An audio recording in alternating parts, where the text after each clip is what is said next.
Sobrang baho mo. Hindi pa kaya nasaktan mo kanina? Ano?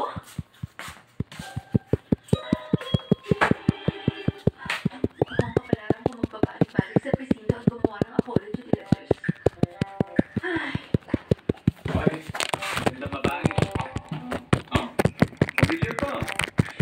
Lagi ka na yatang nandito. pwedeng tumahimik ka dyan. Hindi na ako makapag-focus dito. Gusto mo ba naman para dyan? Expert ako dyan eh. Bakit ba nandyan ka sa loob? Hindi ba officer ka? Sakto kasi yung temperature dito. Kaysa sa labas. Mas komportable pa ako rito kaysa sa night duty room.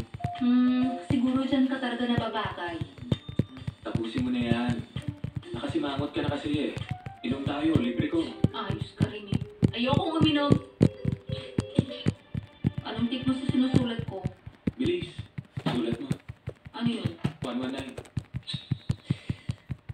Miss Gangster, tikman mo to. Hoy, hindi ako kriminal. Anong dahilan mo at pinapakain mo sa akin to? Para magbagong buhay ka na. Wala ka kasing kinatatakot.